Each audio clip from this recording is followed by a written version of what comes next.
Mr. Perry, this is not the first time that U.S. or U.K. have politicians especially have publicly criticized each other. We did see some comments by British politicians and European politicians when the George Floyd case, BLM, Black Lives Matter, was emerging as well.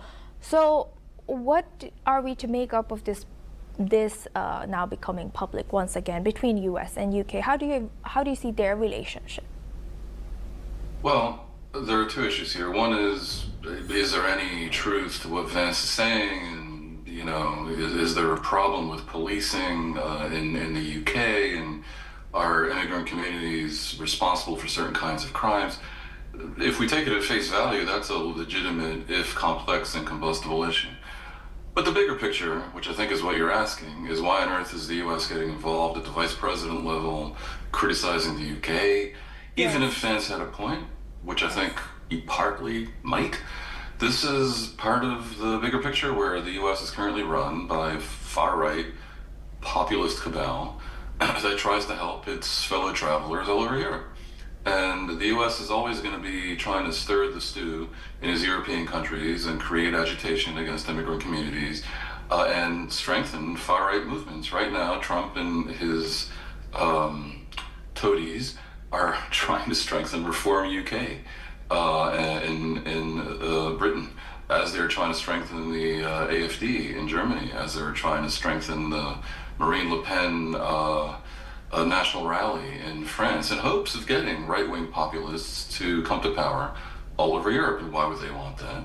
Because the Trump mafia does not want Europe to be a coherent and cohesive supranational structure that can in some ways be a player on the world stage as Europe and not as a bunch of middle-sized and small countries. In that desire, he is completely aligned with Vladimir Putin, who also wants Europe to be broken up. And these far-right populist parties everywhere are going to try to achieve that if they come to power. They're going to try to replicate the Brexit mistake in the other large countries of Europe, and that is what Trump would like. So essentially, Trump and Vance, his man Friday, are fools in the effort to dismantle the European Union, and this is why they're carrying out these rather vulgar interferences. The paradox is that whereas Trump claims that he's in favor of national sovereignty in all cases, and the nation state should be the sovereign, and the supernatural bodies and international institutions like the World Health Organization shouldn't exist even because no coordination is necessary. He's all about sovereignty. Here we see a completely vulgar intervention in Britain's sovereignty. That's the political and diplomatic meta-narrative, but there really is an issue in the UK with the idea the police were perhaps for fear of appearing racist, reacting completely in the opposite way they should have reacted to the murder of poor Henry Nowak. Yes. So staying on that, so how do you think this case has sparked that, protecting minority, protecting diversity, being afraid of called racism or criticized about being racism, versus also thinking about, common sense or someone being wounded this way and it's life-threatening situation and it ended up in a situation like this?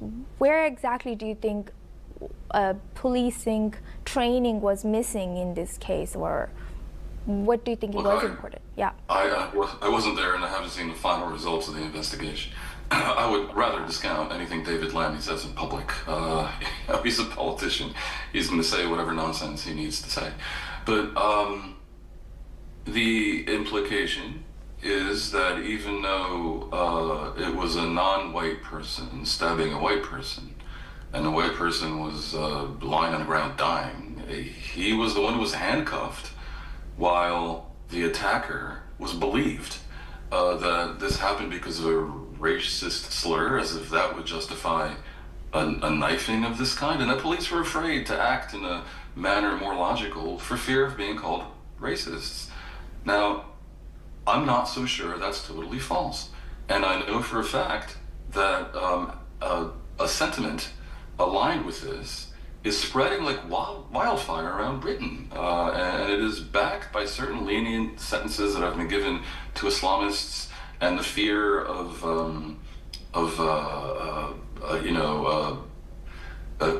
stamping out hate speech in mosques for fear of being seen as racist and all this kind of stuff. That is real, and that is so upsetting. Yes. Much of the British public that they are moving to the far right. This is what we're seeing, and of course you also have polarization because the far left is also ascendant. We see the Greens overtaking Labour, which is center left, in all the polls also. So you have great polarization, which reflects also the reality in many countries in the social media era, which because of these unregulated algorithms that favor radicalism, you have the far right and far left gaining strength at the expense of the historically centrist parties, and that is happening in Britain as well as everywhere else. It really is kind of a disaster. But the fact is, ironically, that under Labour, which has taken heat for this supposedly woke inability to understand basic truths about who's doing what in society, immigration is way down. Immigration is down to, I believe, about 900,000 a year now, compared to a high of, I think, almost 1.4 million in 2023, ironically, under the Conservatives. And another irony is that the Conservatives promoted Brexit, or some of them did, and under their misrule, Brexit happened. For many reasons, but part of it was a barely concealed racial/racist issue that they didn't want immigrants. Well, the immigration they had back then was less culturally misaligned with Britain. It was coming from Europe. And the even greater immigration you have today is coming from basically the developing world. So basically, Britain's racists shot the wrong immigrant. And I mean, the irony and the paradox and the utter nonsense surrounding Brexit is epic. It really is another case, as I said in a different context with Iran a couple of days ago on NewsX. It's another case of yet another potential update to Barbara Tuchman's March of Folly. Great learning from you as always. Thank you very much, Mr. Perry, for sharing that insight.